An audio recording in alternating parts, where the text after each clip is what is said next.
भक्तों हर हर महादेव। आइए रामायण नित्य पाठ क्रम में चौपाइयों का गायन करें, उनका भावार्थ समझें। पिछले भाग में हमने गाया कि जनक जी ने कुछ गुप्तचर अयोध्या नगरी भेजे थे जो जाकर यह पता लगाएं कि भरत जी का स्वभाव कैसा है वह राम जी के प्रति। तो वह गुप्तचर आए और भरत जी के पूरे स्वभाव के बारे में पता लगाकर और इसके बाद जनकपुरी के राजसभा में जाकर वह संदेश को कहते हैं। तो आइए हम उन चौपाइयों गायन करें, उनका भावार्थ समझें। कथा अच्छी लगे तो YouTube चैनल को सब्सक्राइब जरूर करें, शेयर करें, जय श्री राम कमेंट करें। आइए शुरू करते हैं।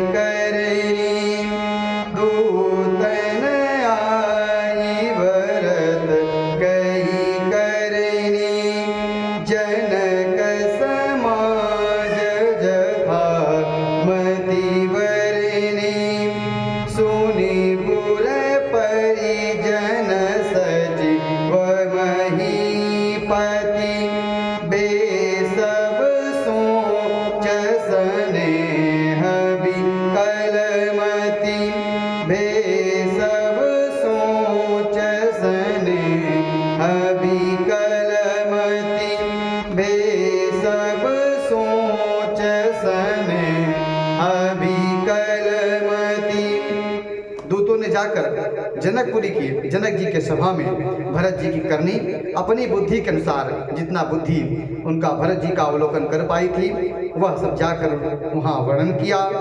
और वे सब जो कुटुंबी थे, परिजन थे, राज दरबारी थे, भरत जी के स्नेह को देखकर राम के प्रति अत्यंत व्याकुल हो गए। धरी धीरजु करी भरत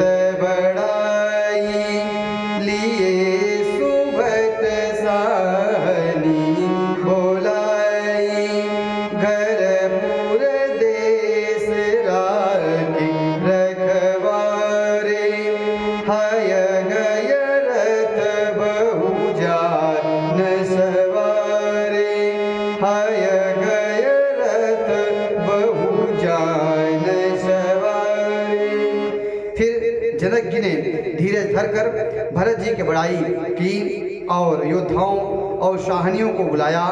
घर घर नगर और देश में रक्षकों को रखकर घोड़े, हाथी, रथ आदि बहुत सी सवारियां सजवाई।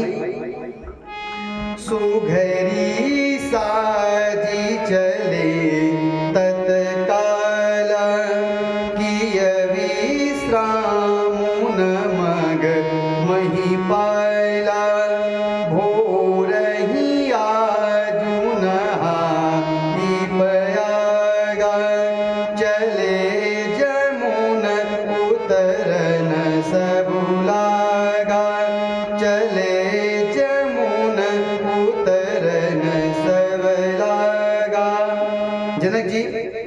मुहूर्त साध कर उसी समय चल दिए जिस समय दूतों ने आकर सब समाचार भरत जी के बारे में सुनाया। तो रक्षकों को नगर में सौंपकर और हाथी घोड़ी सब सजाकर यथाशीघ्र जनक जी चल दिए।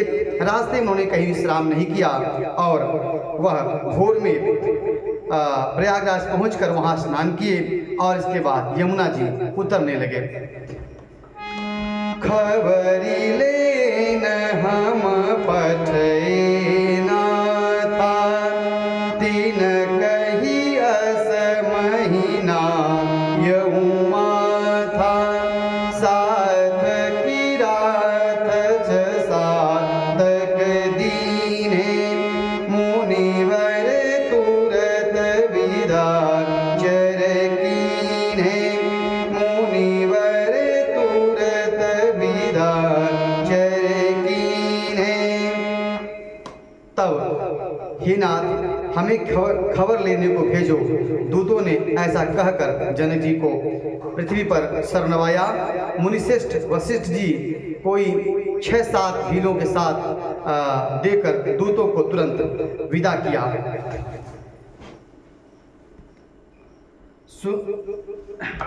सुनत जनक आग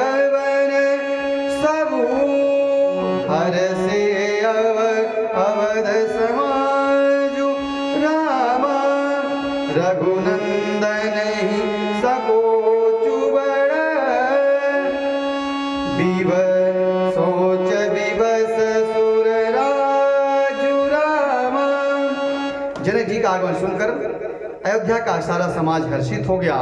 श्री राम जी को बड़ा संकोच हुआ और देवराज इस बात को जानकर सुनकर सोच के वश में हो गए कि कहीं जनक जी राम जी को अयोध्यापुरी लौटाने ले जाएं।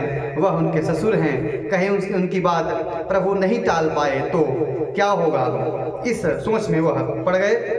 आगे माता कैकेयी को भी काफ़ी अंदर अंदर गलानी हो रही है।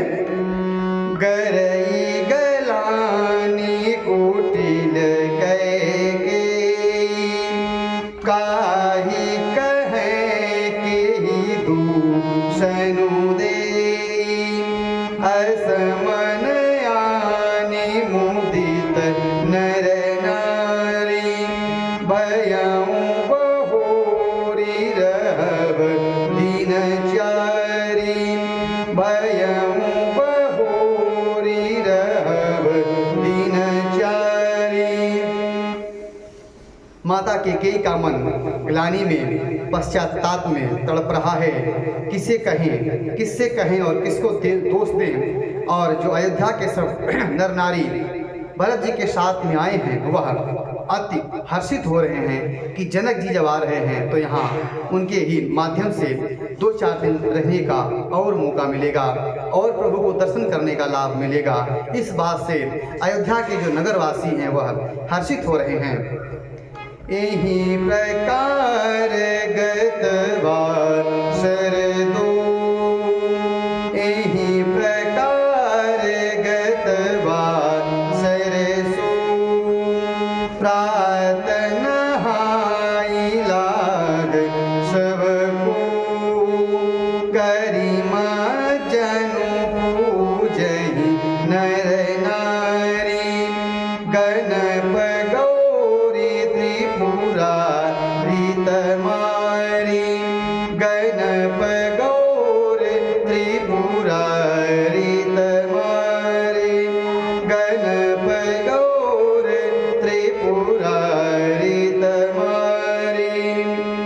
इस तरह वह दिन भी बीत गया। दूसरे दिन प्रातःकाल अयोध्यापुरी वासी जाकर मंदाकिनी नदी में स्नान करते हैं और अपने अपने इष्टों को भगवान शिव, भगवान हरि, भगवान गणपति और सभी देवता सूर्य भगवान से पूजा करते हैं और उनसे प्रार्थना करते हैं। क्या प्रार्थना करते हैं?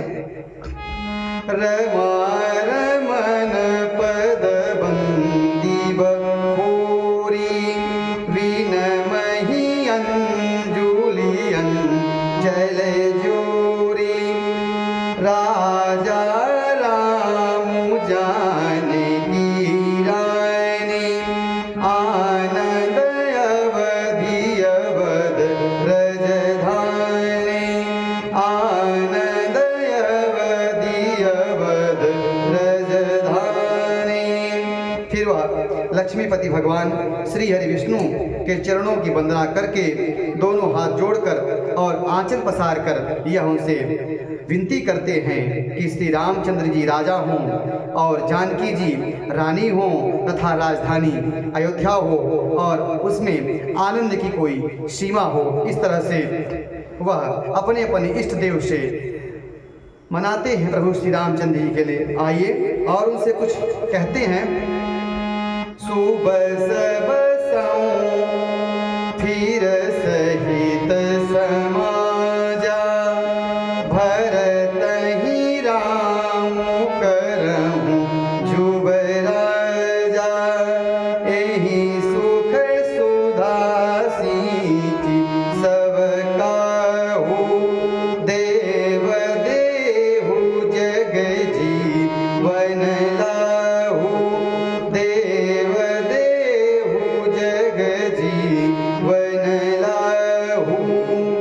फिर समाज सहित सुखपूर्वक हम लोग अयोध्यापुरी में बसे और प्रभु श्री रामचंद्र जी भरत को युवराज बनावे। हे देव, इस सुख रूपी अमृत से सींचकर हम किसी को जगत को जीने का लाभ दीजिए। हम लोग अयोध्या में इस प्रकार जीने का सुख पाएँ जहाँ प्रभु श्री रामचंद्र जी राजा हों, माता जानकी रानी हों और भरत जी राज हों, और वहाँ सुख की सीमा हो, हर प्रकार के सुख हों और हम लोग वहाँ के वासी हों। इस प्रकार से वो अपने इष्ट देव से, अपने भगवान से, अयोध्या के नगरवासी मंदाकिनी नदी नहाने के बाद, पूजन अर्चन के बाद उनसे मांगते हैं।